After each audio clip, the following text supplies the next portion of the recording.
ओम शांति। आज 13 जून 2022 है और आज के बाबा के साकार रूप से चले हुए मधुर महावाक्यों को स्पष्ट करेंगी आदरणीय आशा दीदी। ओम शांति दीदी। बाबा ने कहा, मीठे बच्चे, ये पाठशाला है नर से नारायण बनने की। पढ़ाने वाला स्वयं सत्य बाप, सत्य शिक्षक और सद्गुरु है। तुम्हें इसी निश्चय में पक्का रहना है। इसमें निश्चय की कौन सी बात है?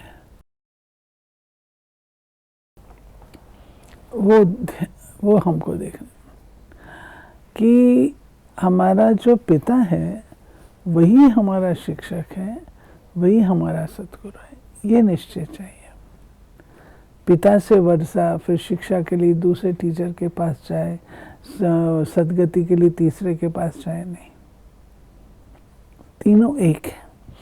ये निश्चय चाहिए, तो उससे बुद्धि एकाग्र होगी, भटकेगी नहीं। प्रश्न है, तुम बच्चों को किस बात का जरा भी फिक्र नहीं होना चाहिए, क्यों? अगर कोई चलते चलते हार्ट फेल हो जाता, शरीर छोड़ देता, तो तुम्हें फिक्र नहीं होनी चाहिए, क्योंकि तुम जानते हो हर एक को अपनी एक्ट करना है।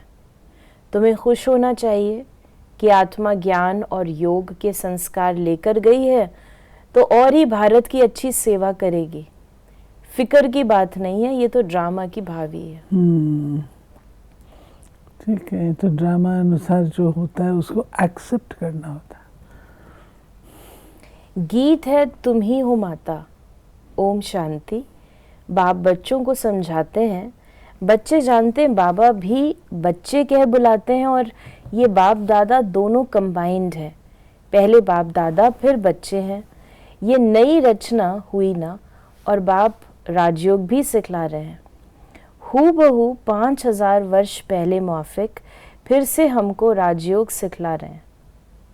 भक्ति मार्ग में फिर उनके किताब बनाए, उसको गीता कह दिया है। परंतु इस समय तो गीता की कोई बात नहीं। ये पीछे शास्त्र बनाए, उसको कह दिया है श्रीमद् भगवद गीता, सहज राजयोग की पुस्तक। बाबा जो सुनाते हैं उस समय तो लिपिबद्ध नहीं होता है। जो सुनाते हैं एग्जैक्टली वो संगम पर है, उसको 2500 साल के बाद लिखा जाता है, तो स्वाभाविक है उसमें कुछ ना कुछ मिक्सचर हो जाता है। तो मिक्सचर किसका होगा? उस समय परमात्मा तो आता नहीं है दोबारा। तो जो आत्मा के अंदर भरा हुआ होता है, उस वक्त आने पर सुई जब वहाँ आती है तो वो मेमोरी जो है हमारी सुजाग होती है, तो उसमें कुछ गड़बड़ होने की संभावना होती है। फिर मान लीजिए हमने 2-3 जनों ने इकट्ठा सुना था, तो हम आपस में थोड़ी बातचीत भी करते हैं, राय भी, तो उसमें भी परिवर्तन आ जाता है। तो इसलिए बाबा कहते हैं कि इसमें ये गीता इस प्रकार से बीच में मिक्सचर वाली बन गई। तो बाबा ने कहा कि वो समझते व्यास ने लिखी, परंतु गीता तो ना कृष्ण ने सुनाई थी, ना वो समय था, न कृष्ण का रूप हो सकता है। बाप सब बातें क्लियर कर समझाते हैं और कहते हैं अभी जज करो। उनका नाम भी बाला है।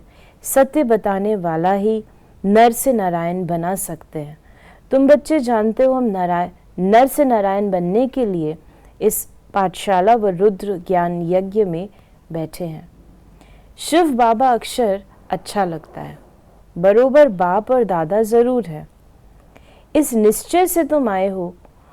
बाप ब्रह्मा द्वारा सभी वेदों शास्त्रों का सार समझाते हैं और समझा रहे हैं।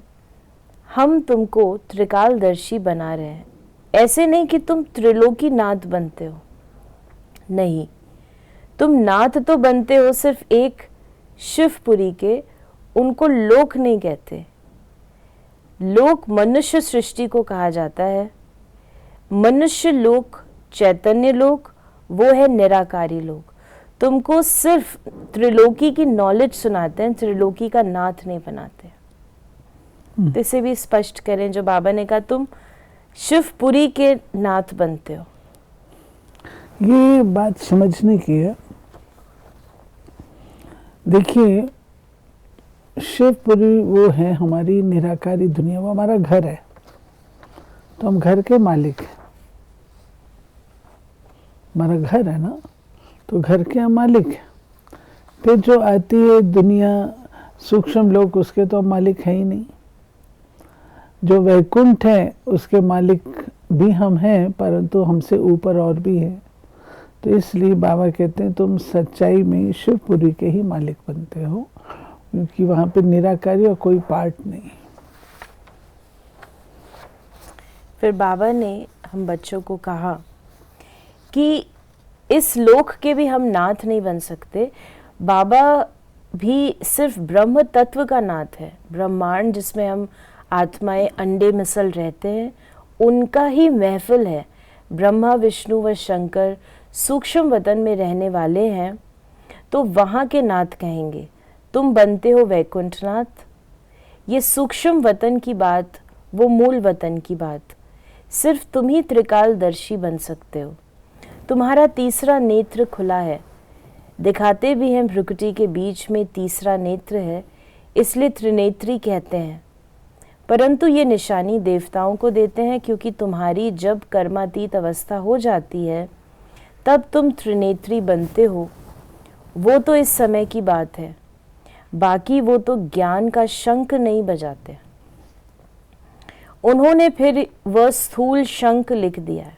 देखिए, देवताओं को ना तो हम त्रिनेत्री कह सकते हैं, ना ही उन्होंने शंख, चक्र, गदा, पद्म का यूज़ किया है। ये सब हमारे अलंकार हैं, लेकिन क्योंकि हमारे पास ये सदा कायम नहीं रहते हैं, इसलिए हमारे संपूर्ण स्वरूप देवताओं को दिखा दिया। बाकी इनको यूज़ तो वो करते ही नहीं है। ये है पतित पावन गॉड फादरली यूनिवर्सिटी। कितनी बड़ी यूनिवर्सिटी के तुम स्टूडेंट हो। साथ साथ तुम ये भी जानते हो कि हमारा बाबा बाबा है, टीचर है, सदगुरु है, सब कुछ है। ये माता पिता हर हालत में सुख देने वाले हैं, इसलिए कहते हैं तुम माता पिता। ये है सैकरीन, बहुत मीठा है। शिव बाबा माता पिता है। शिव बाबा कदापि अपने बच्चों को दुख तो दे ही नहीं सकते, इम्पॉसिबल है। वो बाबा ने जो कहा, ये है पतित पावन गॉड फादरली यूनिवर्सिटी, जहाँ पे पतित आत्माओं को पावन बनाया था। पतित पना क्या है? जिसका रिजल्ट दुख भोगते हैं। बाबा ने कहा कि बाप कितना सहज कर समझा रहे हैं। बाप और वर्षे को जान जाते हैं। बाबा कितना मीठा बनाते हैं। तुम भी फील करते हो। हमको श्रीमत पर पढ़ना और पढ़ाना है, यही धंधा है। बाकी कर्म भोग तो जन्म जन्मांतर का बहुत है ना। समझो कोई बीमार पड़ते हैं, कल हार्ट फेल हो जाता है, तो समझा जाता है भावी ड्रामा की। उनको शायद और पार्ट बजाना होगा, इसलिए दुख की बात नहीं रहती। ड्रामा अटल है, उनको दूसरा पार्ट बजाना है, फिक्र की क्या बात है। और ही भारत की अच्छी सेवा करेंगे, क्योंकि संस्कार ही ऐसे ले जाते हैं कोई के कल्याण अर्थ। तो खुश होना चाहिए। समझाते रहते हैं, अम्मा मरे तो हलवा हलवा ना, इसमें समझ चाहिए। तुम जानते हो हम एक्टर्स हैं। बाबा समझा रहे हैं, या देखिए शायद मेंटली हमें प्रिपेयर कर रहे हैं। मम्मा ने जाना है तो मेंटली प्रिपेयर कर रहे हैं बाबा कि कर्म भोग है, हिसाब किताब है। कोई अच्छी सेवा करता है, जाएगा तो दूसरे जन्म में भी अच्छी सेवा करेगा। तो सब तैयार कर रहा है बाबा। और बाबा कहते हैं कि इसमें क्या है, कोई भी आत्मा है वो चोला बदलती है, शरीर छोड़ती है, दूसरा शरीर लेती है, पार्ट बजाती है। इसमें दुख की बात क्या है? यहाँ से जिन संस्कारों से जाएंगे वहाँ गुप्त भी सर्विस ही करेंगे। आत्मा में संस्कार तो रहते हैं ना। जो सर्विसेबल बच्चे हैं, मुख्य मान भी उनका है। सर्विस करने वाले, भारत का कल्याण करने वाले सिर्फ तुम बच्चे हो। बाकी और सब अकल्याण ही करते हैं, पतित बनाते हैं। फिर बाबा ने हम बच्चों को कहा कि बाप का ऑर्डिनेंस निकला है कि अभी ये योग बल की रचना नहीं चाहिए, ये तमो प्रधान है। आधा कल्प से तुम एक दो को काम कटारी से दुख देते आए हो। ये रावण के 5 भूत हैं जो तुमको दुख देते हैं, ये तुम्हारे बड़े दुश्मन हैं। बाकी कोई बाबा सोनी कहते हैं लंका आदि नहीं थी। अभी भोग बल नहीं चाहिए, क्योंकि ये तो पतित विकारी दुनिया की अभिवृद्धि है। तुम बच्चे समझते हो आत्मा के रिकॉर्ड में कितना बड़ा पाठ नोंदा हुआ है। ये बड़ी वंडरफुल बातें हैं। इस छोटी आत्मा में अविनाशी पाठ 84 जन्मों का भरा हुआ है।